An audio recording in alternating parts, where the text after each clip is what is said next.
President, I'm here on the floor today to talk about climate chaos.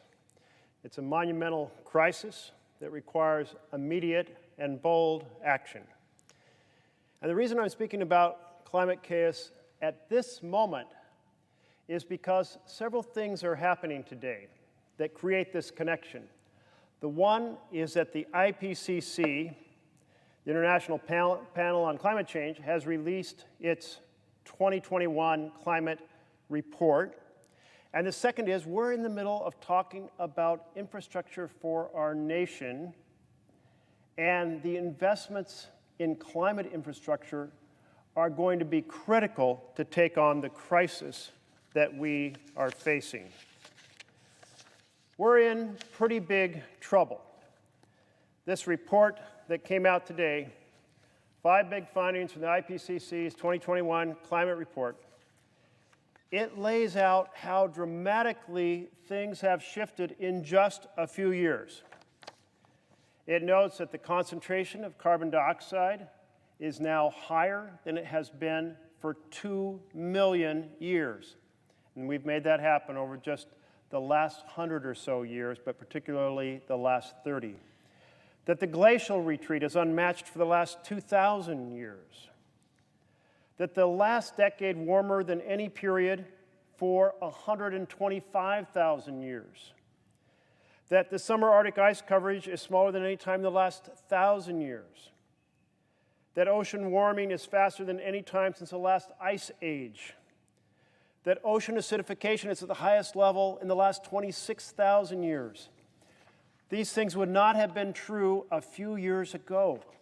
And it's because of the massive buildup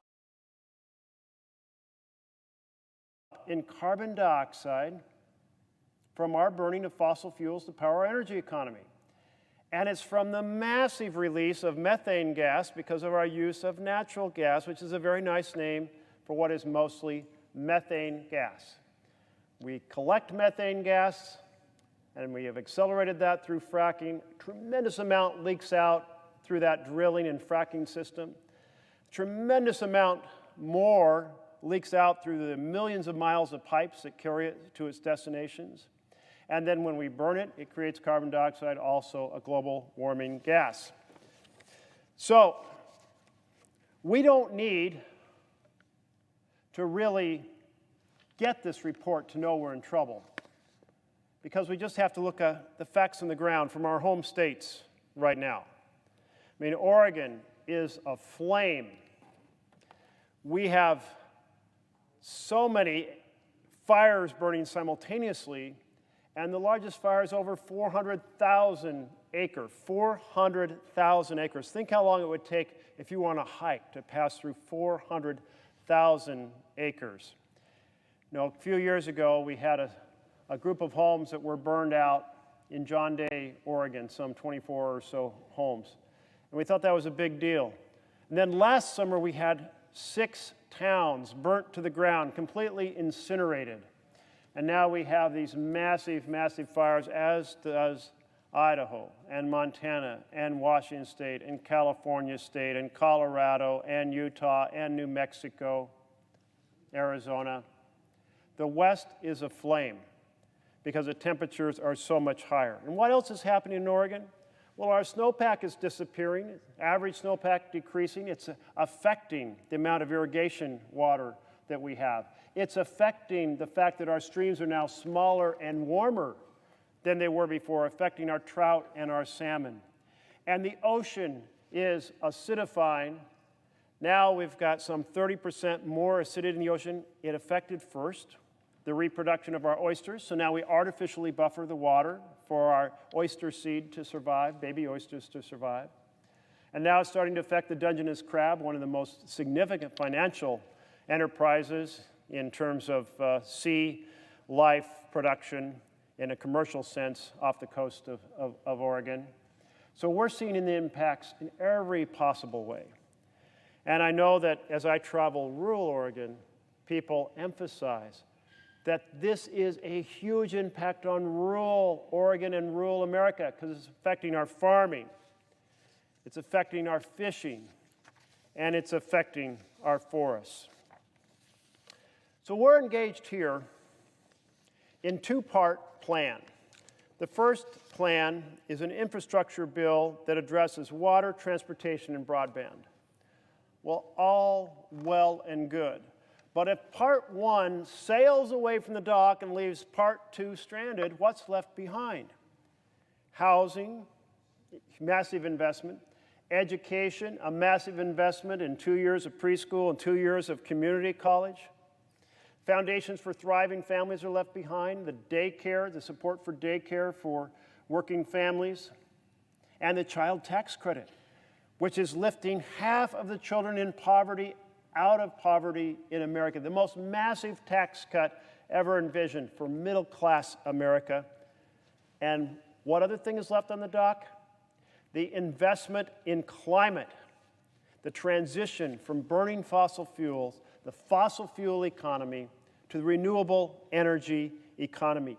We cannot let part one sail away of the infrastructure bill without doing part two. And the report from the IPCC today emphasizes how absolutely important it is that we act, and we act boldly. That report said, it is unequivocal that human influence has warmed the atmosphere, the ocean, and the land. And the report, crafted by 200 global scientists, concludes, as one of the report's co-authors summarizes, there is no uncertainty language in this sentence because there is no uncertainty. Global warming is caused by human activity and the burning of fossil fuels. And the report goes on to say that we are now on an irreversible course towards a hotter planet.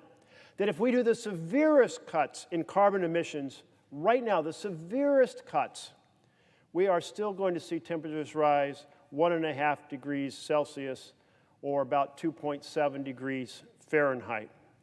That was the goal of the Paris Agreement. We'd have to massively cut our carbon emissions and our methane emissions right now to meet the Paris target. And the report goes on to say that extreme weather events, which were rare or completely unprecedented, will now be common and more common as we approach the new normal, or becomes a new normal because of climate change. I think the UN Secretary General Antonio Guterres summed it up when he said, this report is a code red for humanity. A code red for humanity. So that's why all 100 of us here in the Senate should be on the floor discussing how to respond to a code red for humanity. Wow, we have got a lot of work to do, but that first part of the package has nothing in it, or almost nothing in it. A little bit of money for charging stations, a little bit of money for electric buses, a little bit of money for improving the electric grid, but nothing like the massive investment that is required to respond to a code red for the planet. Now, clearly, as the planet gets hotter, and it's affecting our forests and our farming and our fishing, forest fires that are destroying towns, more powerful hurricanes affecting the seashore, more intrusion of salt water into freshwater supplies. Cities are having to basically start to build dikes around themselves in order to keep the seawater out. I heard one member of the Senate say, you know, here's the thing. We shouldn't do anything about this because the investments required to take on climate change will be disruptive. Well, I'll tell you what's disruptive. Forest fires are disruptive. The loss of the snowpack for our winter sports and our irrigation water and our healthy streams, that's disruptive. Sea life being damaged by ocean acidification, that's disruptive to our economy. Forests with pine beetles thriving and trees dying, that's disruptive to our forestry. Lack of rain, such that the groundwater is not recharged, is disruptive to our irrigation for our ranchers and farmers. What's disruptive is doing nothing, and the damage will far exceed the cost of taking an honest effort to transition quickly to renewable energy. So, failing to act means failing our future generations. We cannot allow that to happen, so that's why I'm so pleased that on the same day that the IPCC released the report, we also saw the budget resolution released. Now, the budget resolution is the second half of the package, the part that addresses families, that addresses forests, that addresses housing, that addresses children, and yes, addresses climate. So, there is hope. And what does it do? Well, it funds a civilian conservation corps to put Americans to work in good-paying jobs to help conserve our nation's public lands and waters, and bolster community resilience, and to advance environmental justice. It establishes a clean efficiency and clean electricity standard, or an energy efficiency and clean electricity standard, that my colleague from Minnesota, who is presiding over the Senate right now, has been so instrumental in laying out for the Senate to act on. And that clean electricity standard will have an enormous impact, because to escape the fossil fuel energy economy, we have to electrify everything on the production end. We take the power off the grid, but we have to put renewable energy onto the grid. So it is the key, it is the centerpiece of how we act. And there's a lot of subsidies, yes, for things like electric buses and also for electric vehicles. And I think it's so exciting that we now are going to have an F-150 electric. And the F-150 electric goes from 0 to 60 miles per hour in 4.4 seconds. Try that with your fossil fuel car, my friends, because you will fail. But you get the new Ford F-150, and it will press you back in the seat like you have never experienced as you take off, and you can still do your industrial work with your pickup. And then there's the Ford Mustang coming on electric, and that's going to be a hot item, an exciting item as well. And so it's kind of neat that what's good for the environment is also going to be good for all of us to have a good time driving.